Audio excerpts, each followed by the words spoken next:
You're becoming better not because you worked harder, but because you changed the conditions in which you play in. My name is Jason Fladlien. They call me the best in the world at webinars. We recently done our biggest launch last week. We've made like 5 million. Where they took 2 kids. But if you wait 15 minutes, you get 2 marshmallows. They discovered the kids that could wait just a little bit, not a lot, were way more successful later on in life. The ideal way of doing it is the way that I did it, where I call it channeling. Hey, how's it going? Nice to meet you. You too. Is it Jean? Is that how you say it? Yeah, it's in French. I'm French. Nice. You know, I lived in France for about 4 months this year. In Chamonix, no? I was in Cannes. Yeah, I was La Nice. Roquette technically, but yeah, Cannes, Nice, that area. It was an experience. Nice. Nice. So my English is not very good, but I think it will be okay. So Sure. yeah, let's go. Yeah, in. sounds good. Okay. So to give you a little bit of context, Yeah, go ahead. Yeah. So I'm in French. I have a webinar agency. I've been doing webinar by the past 5 years now. I am 23 years old. So I run a webinar agency in France. We do around like 7 webinars a week for our clients. And now I have also a course on webinar. So basically, I'm doing a little bit of what you are doing on the word, but on the with a little portion. And we recently done our biggest launch last week. So it was really cool. We've made like 5 million. Congrats. 1.8 collected. About 1 too many. So it's like it's similar. It's a similar kind of event like you have done with Iman, you know, like a 5-day challenge during live. So we stay like 4 to 6 hours every day during 5 days and make 2 bonus day. So we've made like, I think 40 hours live last week. So that was really nice. I know that experience well. Yeah. But actually this is the webinar tool is forcing us to stop because it's just 4 hours and after we have to go on Zoom. Yeah. But we lost a lot of people, but that was nice. And so we are really happy about this. And I have made like I think 50 million with my clients, not for me, just with my client during one too many and webinar. So it has been like 5 years. I've been doing like 7 webinars a week with my clients, and now it's me who is doing webinar. So that's really nice. And I think the goal of this session, I will have like 3 parts. First about the offer, because you have like a similar offer and you are the king of the offer. So I would like to challenge my offer. I think there is a little bit too much stuff, and how can I like simplify everything and be more efficient about this? After some objection, if you are in my position, like I have like objection, I will tell you after. How do you break this? I saw you on the Iman show and it was really impressive, you know, every objection. Okay, did you check out? Okay, let's go for another one. extra. That was really impressive. So I really love it about that. So how can I improve about this? And last part. So my goal is I love so much doing big event like this. I love webinar, but I think I have challenge and big event because we have like a succession of a lot of webinars. And so the goal is to scale more. We are just doing like cold traffic, so everything is through ads. I do not have like a personal brand, so this is really like cold traffic. They know nothing about webinar. They don't know what is a webinar in the beginning of the week. So and the goal for the next 7 is 10 million. So this is a big goal. And awesome. Okay, cool. Let's start with the offer then. Yeah, let's go. Okay.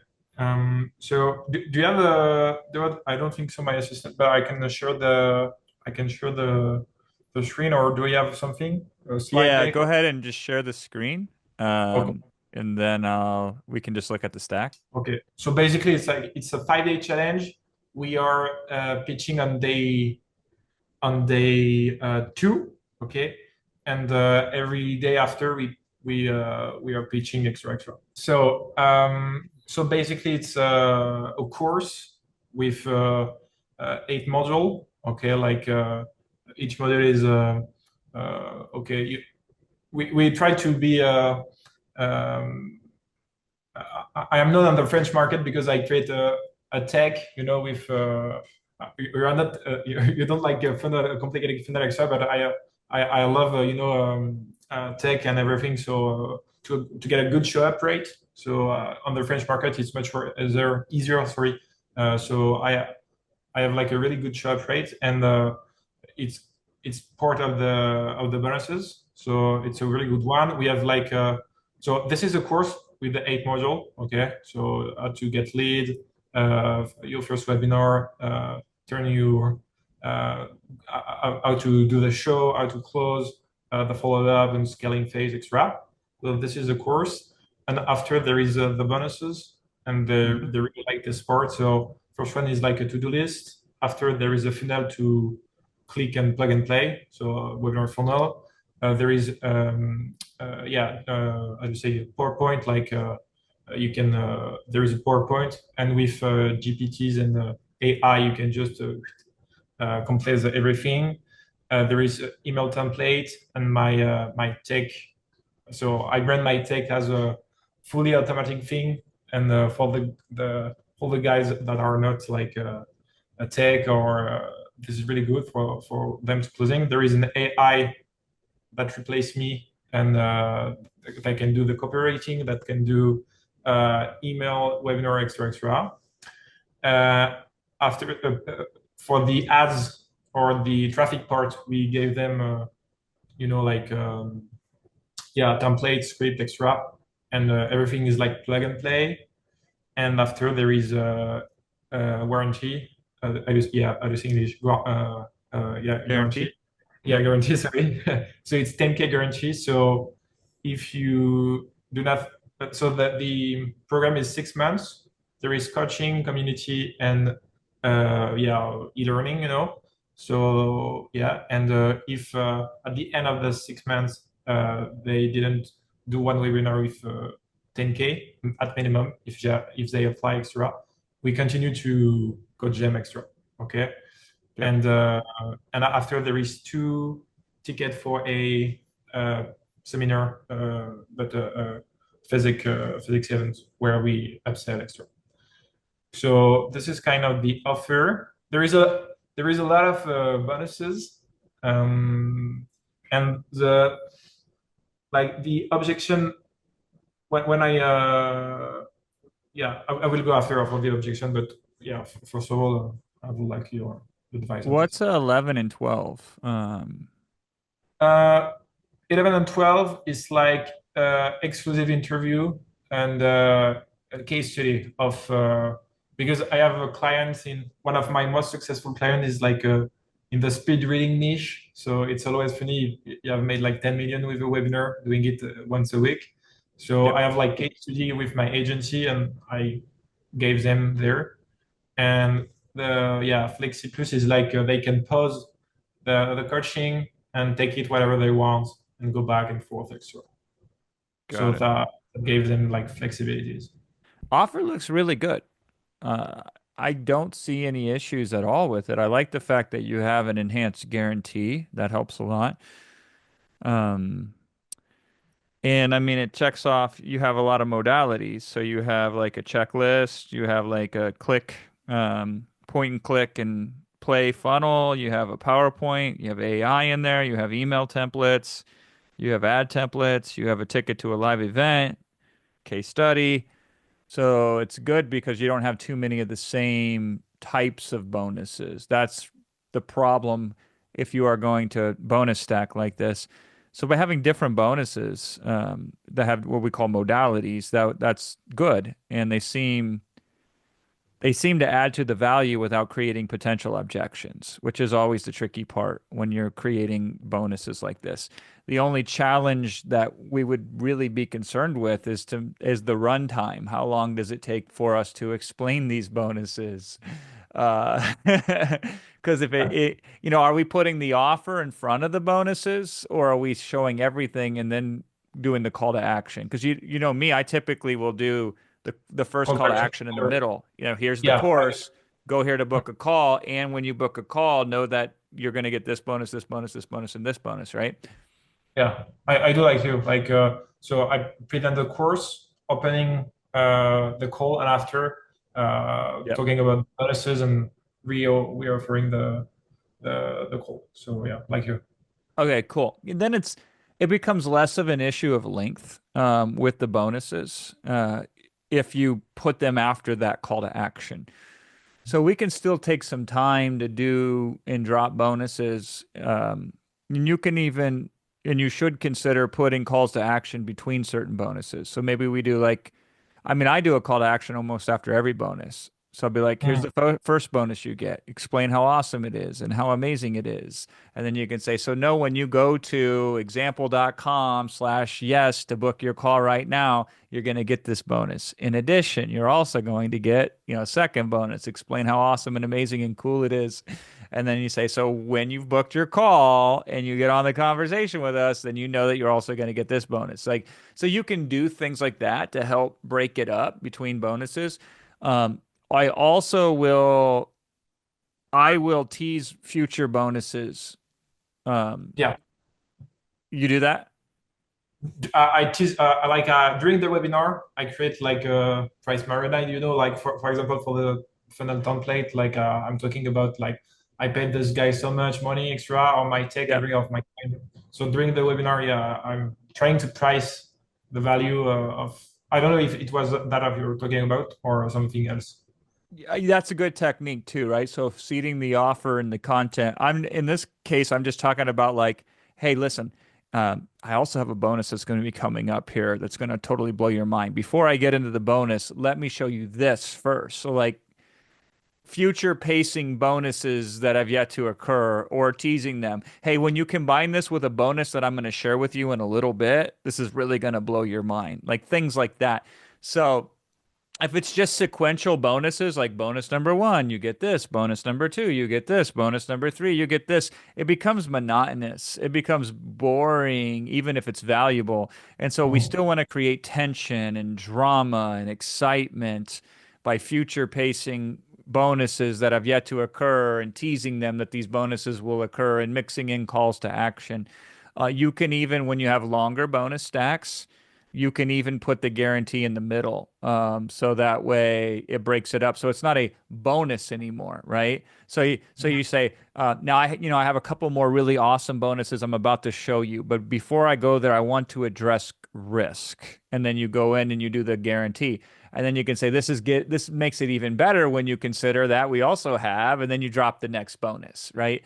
So the only challenge with having a lot of bonuses beyond what we already discussed, right? So these are multiple modalities, and these don't create objections, they solve objections, and they're relevant, and you have a good reason why for having these in place. Those are like the baseline requirements. Once we check those off and they're all solid so they could stay, then it's how do we present them in a way that creates the most attention, tension, excitement. And so those are some strategies that you can use that I just shared with you to break them up. Because, yeah, it's a problem if you have too many bonuses, even if they're really good. The problem Yeah. becomes how do we present them in an engaging way? And so, like those open loops and then putting a guarantee in the middle and stuff like that, that will help tremendously. The fact that you're doing Mm. a book a call relieves a lot of pressure from you to sell it all at once, right? So that's good. So you have a lot more space to where you don't have to sell it all at once because you don't have to do such strong calls to action. You just have to continually remind them and give them a little bit of a different reason every single time to book a call. So it's like once you have this bonus, can you see that this helps you? So when you book a call, yada yada yada. It's like this is you just keep feathering in different reasons why to book Mm. calls in between. Mm. Some of them will be scarcity based. Hey, listen, the sooner you book the call, the sooner we can get started. You just pepper in all these different little reasons along the way. Okay, nice. So I Yeah. saw it with plan. You every day you have a new bonus, Yeah. and I think is yeah. I don't know, but yeah, first day we all the offer. I don't know if I could present smallest offer, and after every day create drama, tension, and excitement with new bonuses. Like what can be your Yeah. recommendation? Good point. So you have more flexibility because you're doing this over multiple days as opposed to over a single day. Yeah, Um, so with Iman, uh, I and they were gonna do it on day 4 before they brought me in, and I told them to do it on day 2, yeah, and they publicly announced it was a 5-day challenge, which yeah. I would have preferred a 3-day challenge and then a bonus day 1 and a bonus day 2. I Um, really oh okay. yeah, it's so funny Okay. because it ends up being 5 days, Yeah, but it's presented as 3 days, so people in advanced markets. So this is an English speaking market. French is probably for you not an issue right now, and because show rates aren't so much an issue for you either, this yeah, is less important. yeah, But it would still probably improve it if you did a 3-day event with 2 bonus days. And those are unannounced bonus days, right? So people think that they're doing 3 days and then the excitement and drama of dropping another day and dropping another day, right? Um, so that's how I would have preferred to do it, but they brought me in at the last 29 days before launch day, so it was kind of intense. So the way that we structured the offer, this is what I had suggested to them. So the first day we revealed the offer on day 2, I said to make the software mystery bonuses. These bonuses are incredible, amazing. They'll allow you to do X, Y, Z, but I can't reveal what they are. They're too incredible. I mean, we didn't take it to that dramatic level, but that's like the level that we took it at is like we had so much awesome stuff we wanted to cover that we couldn't have time to explain everything. So the bonuses are incredible, but we're gonna allow you to be delighted and surprised at how awesome they are once you use them. So we want to give you that experience, right? So that allowed us not to spend so much time on the software on day 1 of the or day, the pitch day, which was day 2 of the challenge. Uh, it created intrigue and mystery, which is a sales tool. It's an effective sales tool, and we can just sell the outcome without even explaining what it is, but keeping it in mystery, right? So it was initially presented as you will find this out when you buy. And because our primary scarcity that day was if you were one of the first X hundred to buy, then you would get a private 4-week group training with Iman, right? Um, and we sold that thing out. I was just reading the transcripts last night because I got them back because I'm analyzing all the closes I used and documenting them and oh, everything. nice. Yeah, yeah. I No, love it. Love it too much. I'm gonna sell that in a product. We're gonna sell it for $10,000, and we're gonna only train 25 people on it. So like I'm gonna do a deep dive. So if you're interested, I am in. I am okay, in. let my assistant Sabrina know because I'm literally only gonna teach this to 25 people because A, it's really not applicable to 99.9% of the market. Doing Yeah, 4-hour closing sessions on a multi-day event. yeah, yeah. It's an incredibly rare skill that I don't know how to market it, but I did 4 consults that same week that I worked with Iman on that exact same topic of how Okay. do I handle, because client 1 had 13,000 people that were coming to a webinar. Client 2 puts 3,000 people a week on a webinar. Iman came in as another client, and then another client. They do automated webinars that only put a couple hundred people on a week, but they do Yeah, $20 million a year. And their webinars right now are an hour and 20 minutes long. And I told them to make them 4 hours long because it's automated. So like record the objections once and then repeat them.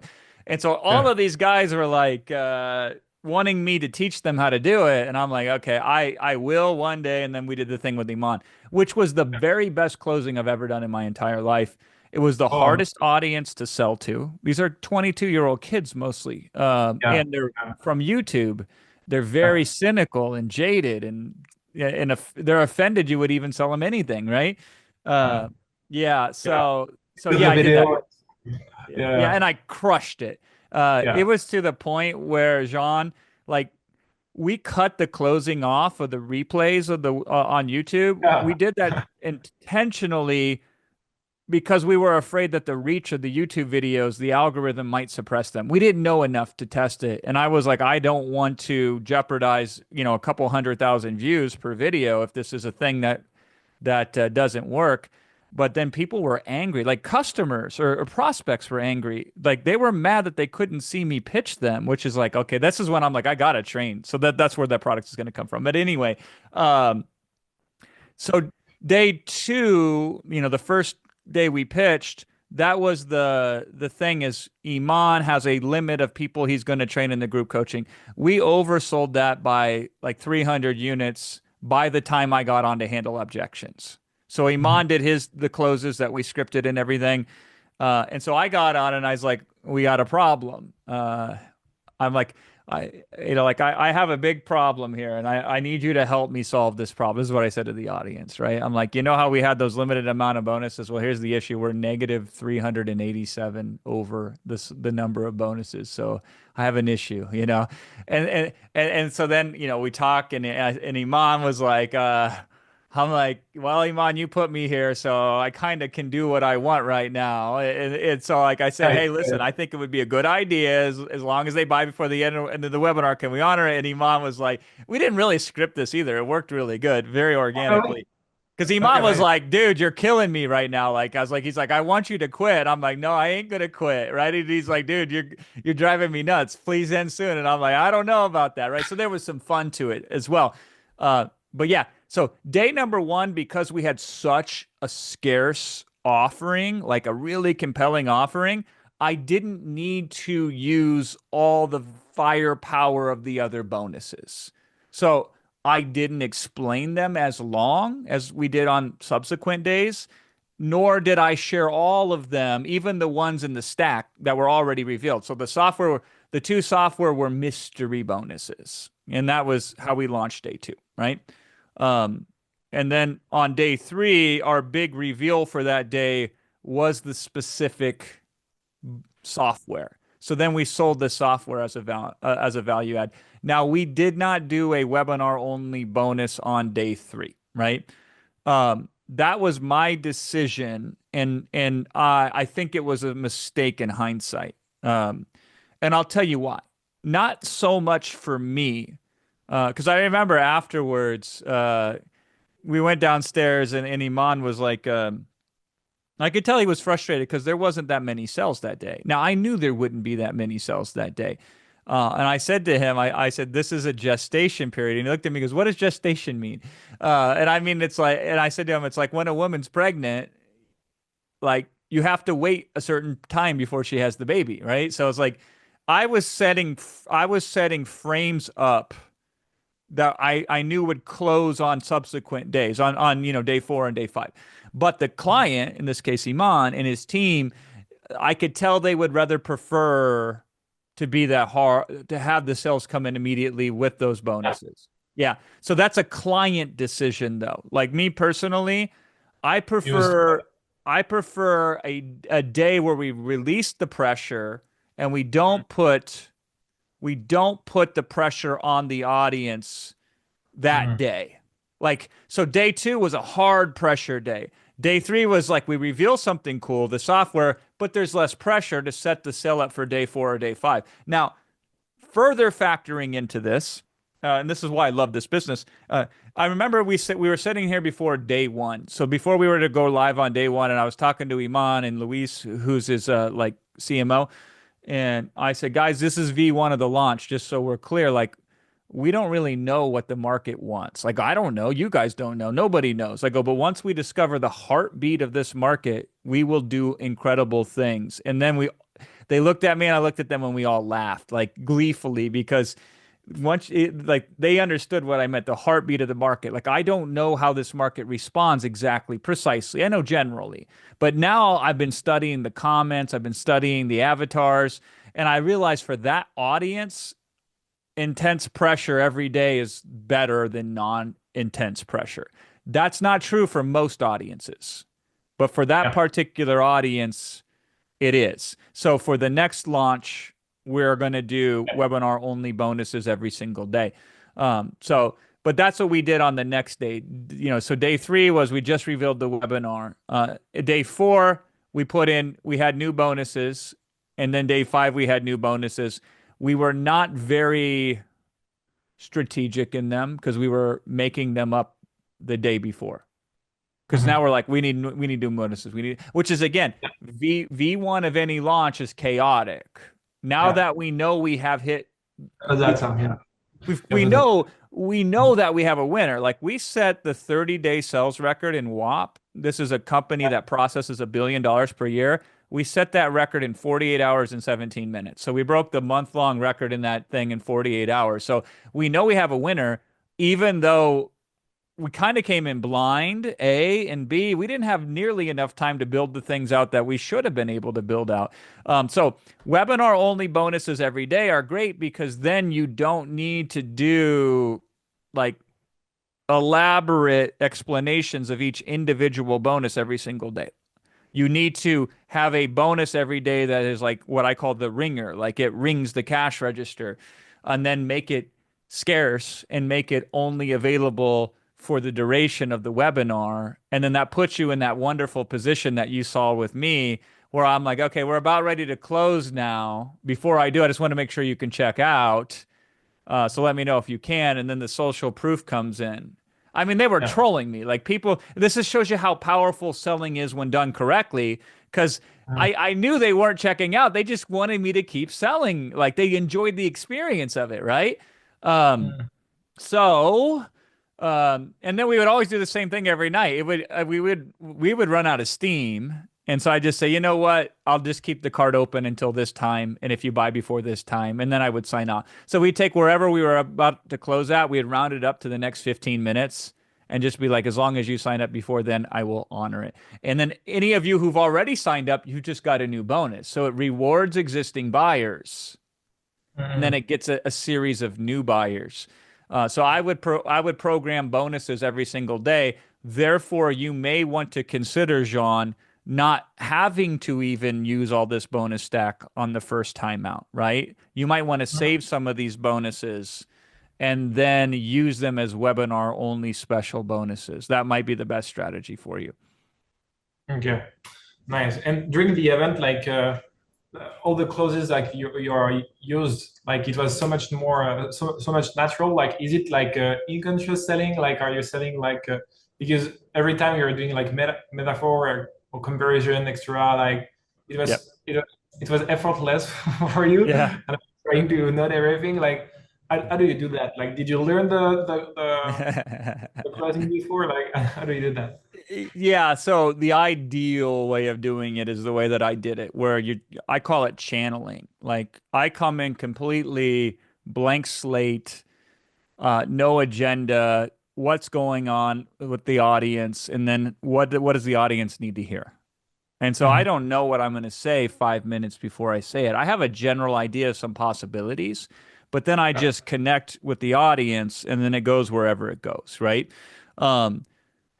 Within that, there are some things that I do intentionally. One of the things that I do intentionally is I use different techniques, because if you use the same technique over and over again, it gets very boring. So I will do an empathy close where I can resonate with your challenges and I can feel for you and I know how difficult it's going to be, yet it's still worth doing. And then I can do a challenge close where I'm like, hey, how many times in your life when you've been presented with something that you quit on it, that you shrunk to the occasion instead of rose to the occasion, right? And so this time it's going to be different. Like I'm going to pull you up by your neck if I have to, because let's be real with each other. The way you've been operating hasn't been working for you, right? So then I could go into a challenge one, but that's intense. So then I got to ease the pressure. So then I might go on an elongated story where it's like, let me tell you a story, and then now I'm in a story frame, right? And then I will go into teaching frames when I close.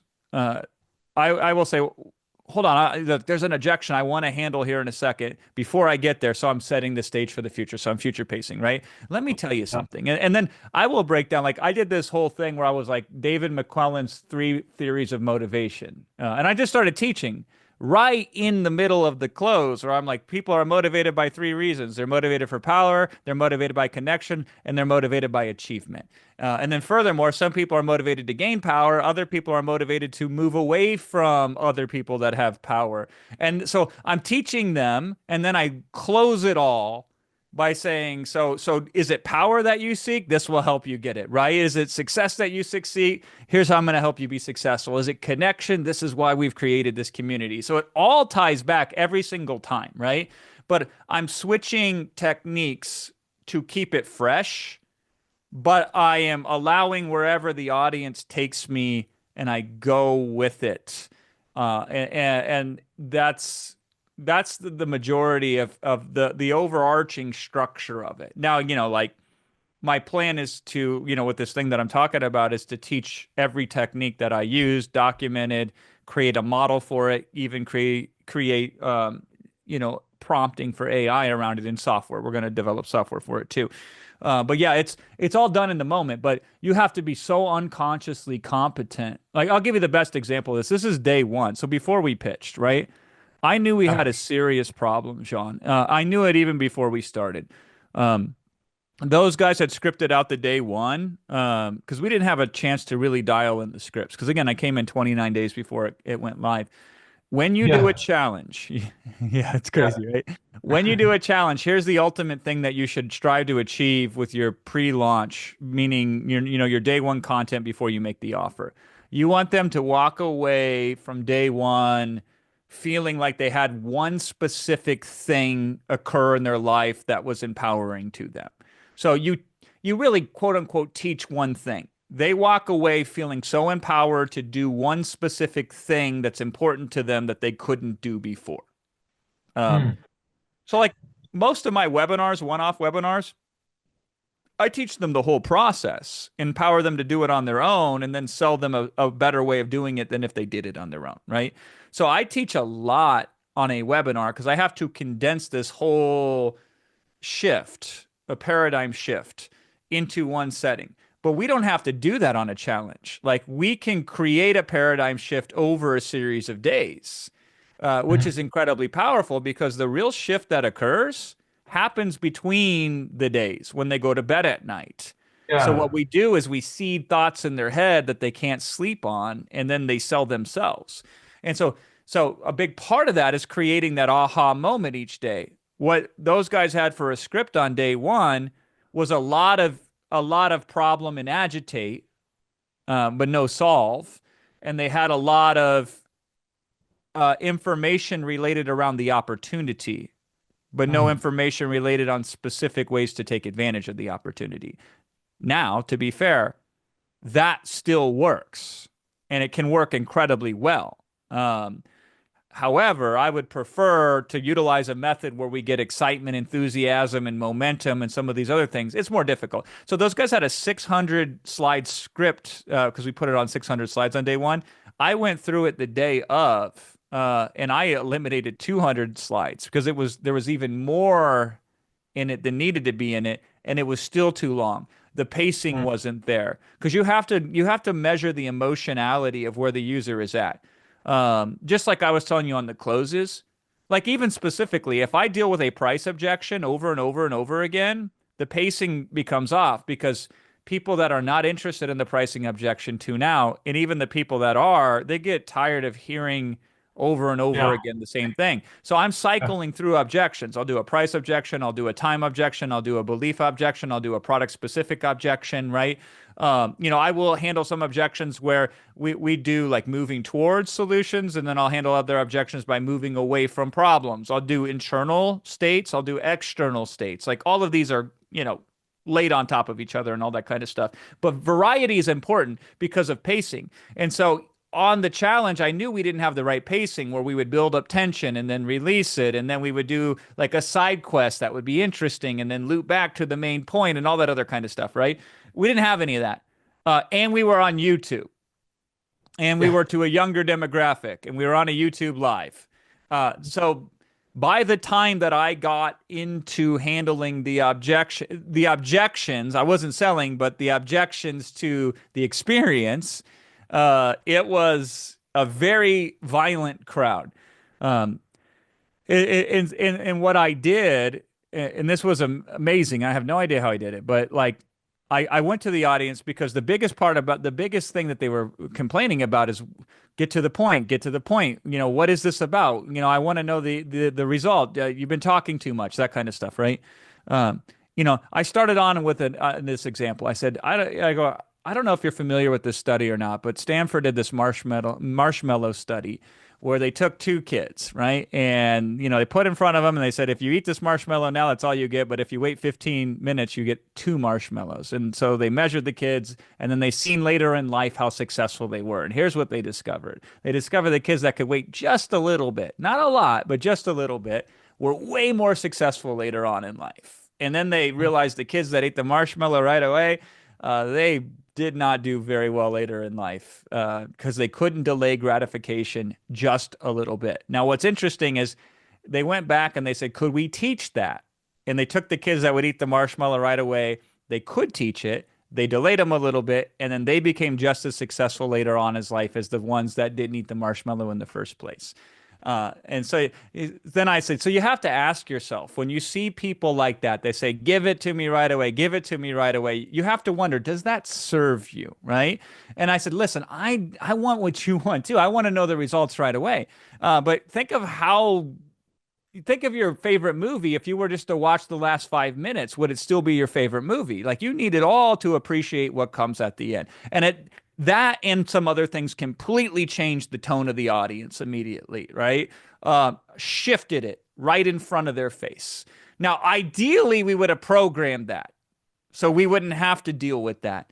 But I observed where the market was at in that moment based upon the presentation we gave them, and I calibrated specifically to where the market was at, met them there. And then I took them to where they needed to go to be as empowered as possible. And they saw it, and they understood it, and they appreciated it, and they were excited about it. And I put them in a better state to serve them, in a better state where they could buy if they were the right fit, right? And so this is at the heart of it, what we want to do with all the objections that we're dealing with. So that's kind of just my mentality of when I'm working with an audience like that. Now, you need to know technique, right? But yeah, the technique becomes secondary. Like, this stuff is more important than that when you meet them there. So to go back to a point earlier, like, your scarcity could be where you only book a small amount of calls available each day, and then you can increase the number of calls if you run out, right? I would hate to have 100 calls available and only book 50, right? I would love scenarios where we book calls incredibly quickly, and then we can decide to add more to them. And then in between that, like, we're handling objections and doing all this other kind of stuff, right? So that is how I do it. I don't know how much you can model that, but that's the philosophy behind how I handle them. And so I know you said you had a specific objection that you wouldn't help with. Yeah, for sure. Yeah, let's go. Like, there is the financial objection, but it's usually like logistical, like emotionally, that they're all in, but they just don't have the money right now, etc. Like, it's a lot of money. But the big one is like the inner one, where like they believe in the system, because I have so much proof. I have the award, the award of Clique, etc. All of the French guru are my clients. And Nice. we get a lot of testimonial, but it's like okay, I believe in you, I believe in the process, but it will for me, for my niche, for my audience, and we try to say that, like, it's for every niche. I have seen like webinars working in every niche, etc. But That's too logical. It's totally logical. Like, we are not good on this one, and this is pretty similar, but with this fit to my business. After that, they're okay, let's go. But for my business, I'm not saying like coaching. I was saying like or often they do not have a business. So this is really a mindset problem, you know, like yeah, it's a Yep. inner objection. Yeah. Yeah, I mean, yeah, this is at the heart of every real objection besides price is belief. And price is an objection for sure, but it's usually not the biggest objection. If you do targeting right, it's a big objection if you do targeting incorrectly. But if your targeting is correct, price is never the objection at the heart of it. It is the objection that is outside that you still have to address for the market. But things like, will this work for me, is a belief objection. Like you have it right there, self-doubt, right? So we need to have a variety of ways that we can handle that objection. And we need to know them ahead of time. I mean, I know them now all unconsciously, but it would be smart to have a variety of different ways to handle that same objection from a variety of different perspectives, right? So I'll give you a couple frameworks. So framework number one is to agree with them, where you just Yeah. say, no, this won't work for you, right? So you're agreeing. It won't work for you. It will only allow you to reach more people with your message. It will only allow you to have better impact. It'll only give you clarity. But will it work for you? No, it won't work for you. You will work for it. I'm just making this up, right? But these are just examples, right? You will work for it. And as you struggle to implement it, you will be delighted to find that even though you won't do it perfectly, even though you'll make mistakes, you'll become better day by day in the following ways, right? You will be tapping into the proprietary knowledge that we've developed, that we've handed over to you, things that we've spent millions of dollars on that you now get with a much smaller investment attached to this, right? And then one day you'll wake up and you'll realize that it doesn't matter if it works for you or not. What matters is this: will it reach the customers that you could help that you would otherwise miss? And what would happen if you didn't have this? Wouldn't you agree you have to have something that would reach these customers right now? And my question to you is, do you have any other options that look similar to this? If so, let me know about them. I might want to buy them because if they do, I would love to have them. So at the heart of that objection is an agreement frame. So most people, when they deal with objections, they deal with it with a quote unquote disagreement frame. Disagreement will be like, their reality says this won't work for me, and you say this will work for you. That's a disagreement frame. The reality says this is too expensive, and you say no, it's actually a really good deal. That's a disagreement frame. You're disagreeing with their internal state. If somebody says it's too expensive, yeah, it is completely too expensive. But the alternative is even more expensive. Failure is going to cost you more than the investment in this. That's an agreement frame. It's a partial agreement frame. We agree with what they say, and then we reframe what we're agreeing to, right? So that's one of the things. Another way you can deal with this is, what's the worst that can happen? And this is one of the techniques I like to use. What's the worst that can happen? You buy this course, you immediately try something, you're then exposed as a fraud for using this. Nobody does business with you anymore, right? Customers you had in the past refund from you. People that you had connections with ghost you and no longer talk to you. And you die cold and alone and broke and penniless because you invested in a program like this here today and it didn't work for you, right? So that's a technique where we say, what's the worst that can happen? And then exaggerate the problems that they are facing, right? Now, in a French-speaking market, probably don't go that extreme. But I do. I mean, I do, right? Because here's the psychological impact that handling an objection like that will have. If you exaggerate their problems, then they'll say, no, it's not that bad. And so now they're convincing you that it's not that bad versus you convincing them that it's not that bad, which is a more powerful positioning, is to get them to tell you versus you telling them, right? So that's what that does that. But the technique there is, what's the worst that can happen? Because most people, when they get a thought of fear, they don't run it through. They just shut down. Oh my God, I'm scared. And then the thinking stops and the processing stops and they stay stuck in that fear state and they never get past it. So we help them process through it. What's the worst that can happen? We exaggerate the outcome.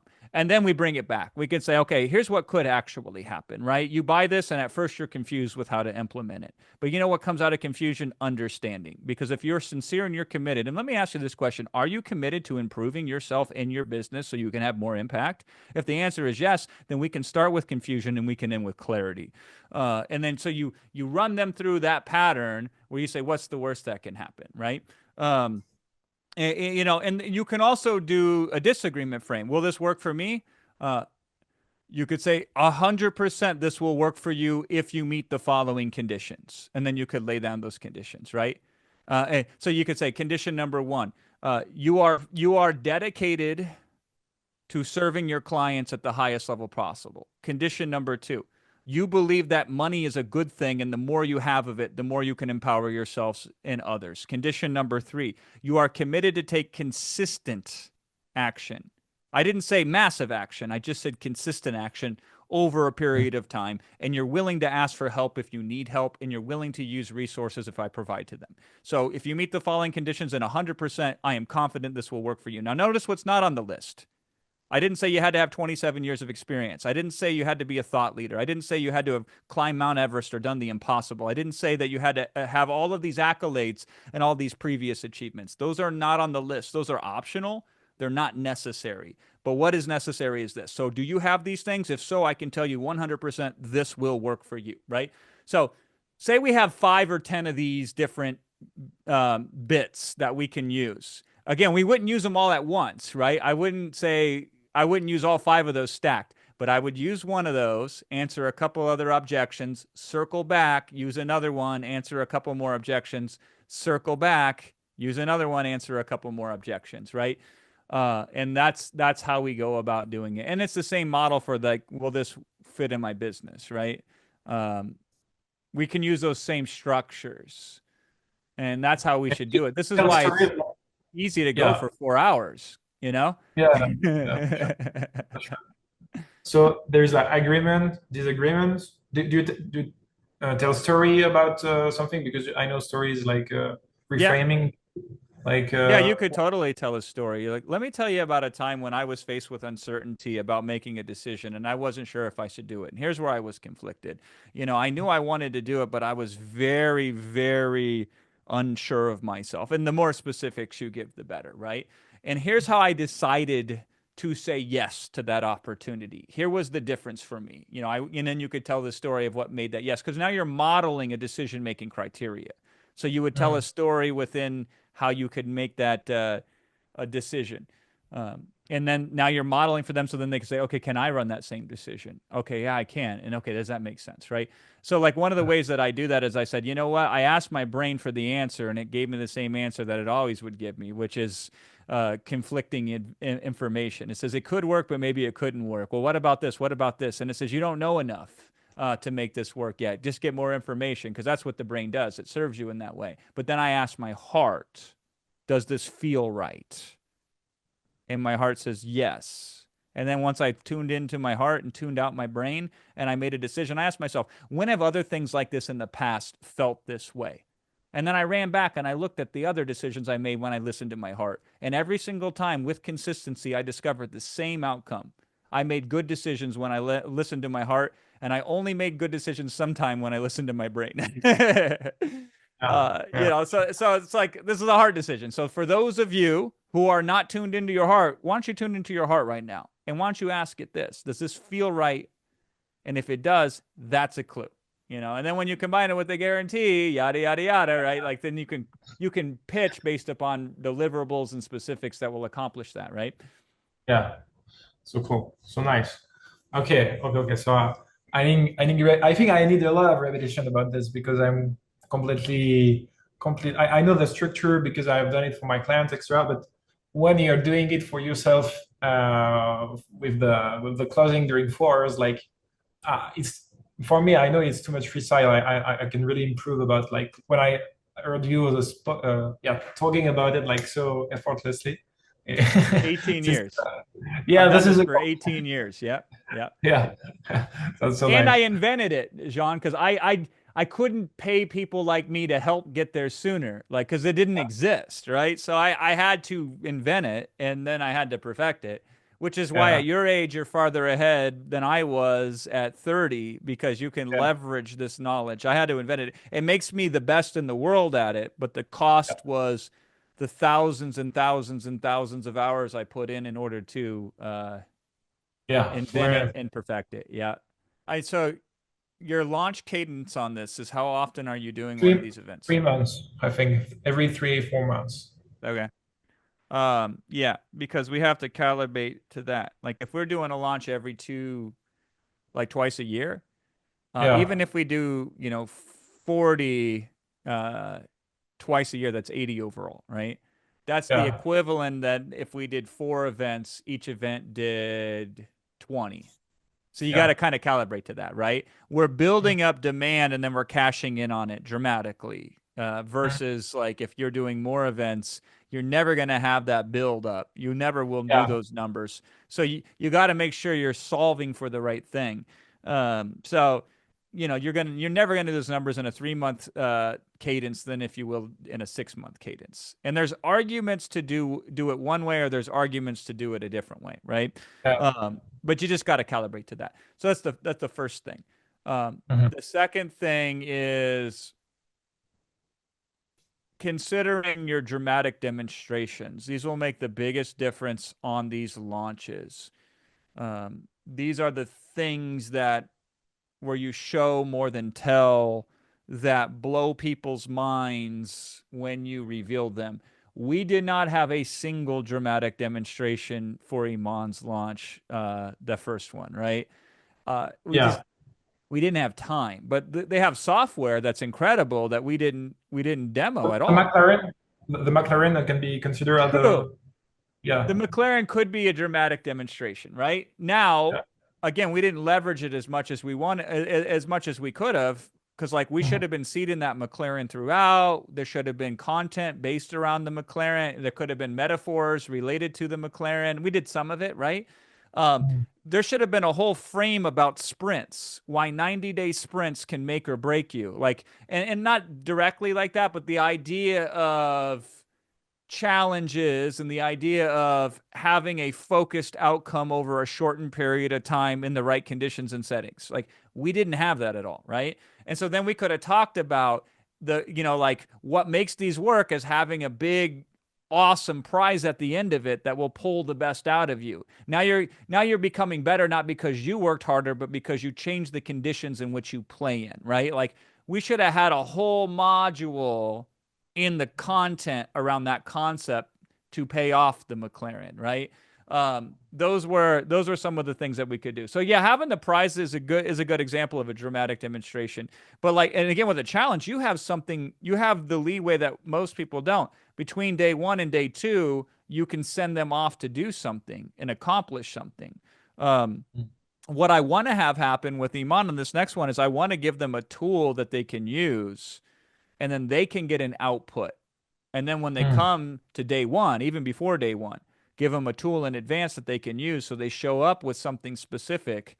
And then we show them Mhm. how to get more out of it between day one and two. And then on day two, when we close, they have this asset that they've just developed that's going to lose its power and its value if they don't buy and will increase its power and value if they do buy. So those are dramatic demonstrations as examples. Like, and that's how I think about how do we do things dramatically that blow people's minds. And so I program for those and try to create one of those at least each and every single day.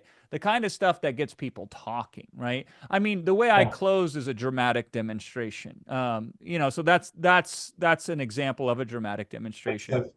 Yeah. But yeah, and then work backwards from the offers, right? So how do we show that these email templates, for example, or these plug and play scripts, is there something dramatic about them that we could build up and reveal and have the Mhm. excitement surrounding them? Those Mhm. will help a lot. And oftentimes it means you have to really it's usually you spend money and then that allows you to do something dramatically. And it's Mhm. always a great math equation because usually the money you spend is less than the return that you'll get from the increase in conversion, right? Yeah. So here's an example of a dramatic demonstration that we did. When we did a better than money back guarantee for the amazing selling machine, we went down to our banker. We put $1 million in a brand new bank account. We had her write a letter. We had her sign it saying there was $1 million in the bank account. And then when we Yeah. said, hey, listen, if I have to buy all of your businesses because you can't make them work and we will make them work, just so you know, I have the funds to do so. And then we showed the letter, right? And it's the $1 million guarantee because I put Yeah. $1 million in the bank account. And that's a dramatic demonstration. It does a lot, right? A, who has $1 million laying around they can stick in a bank account, right? B, my competition can't copy that because we were having a lot of copycats, right? And then I could say, listen, if anybody else has $1 million guarantee, let me know. I'll buy their product for you and give it to you, right? Like, oh, they don't? Oh, we're the only ones? Isn't that interesting, right? Like, you can, once you have that dramatic demonstration, that just changes the game. Then you can close like that. And then I could say, listen, these are the types of resources we bring to the table for our clients, right? Like this is how serious we are to helping you. So it also shows that we're committed to helping them and so on, right? That's an example of a dramatic demonstration. I'll give you another one. So like when we did the plan, and then we have to wrap here soon. When we did the plan launch, we had 18 beta testers who went through the crypto bots. We documented Yeah. every one of their results in real time, and we got their permission to share those results on every webinar we did, and they were results on a third-party website. So we could get on a webinar and say, let me tell you the story about these 18 beta testers, and let me show you exactly how they're doing right now. Let me just show you all of them, not some of them, not a few of them. Let me show you the winners and Yeah. the losers. Let me show you every single active trade they have going right now. That's a dramatic demonstration. You have to pre-program those. So you have to anticipate them, build them in advance, and then you have them as an asset. So when you do launch, that transcends marketing. You know, because you Yeah. can't write copy for that. Like that has to Yeah. be a thing that is set up so you can show it. Mm. Yeah, good stuff. Love it. Love it so much. Thank you so much, Jason. Really appreciate it. Yeah, It was a good really, stuff. yeah. I will watch the Like it? recording again and again. Yeah, we'll send you the recording for sure. Ask Sabrina about that thing that I'm going to be doing. She doesn't have any details, so she'll have Yeah. no idea what I'm talking about right now. But we're going to launch a thing about objection handling. I'm only going to take on 25 clients. Are you going to Yeah. be in London for Iman's thing? Yeah. Yeah. Sure. I would see you. I, I will be there only briefly. I have two kids graduating, so Ah. Okay.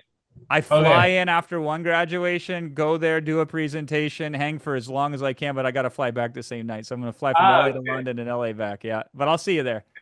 Yeah. See you there. Thank you so much, Jason. Really appreciate Oh, it. you're welcome. Let me know how it Yeah. works for you, okay? Yeah. See you. Bye. Bye. See Bye. you.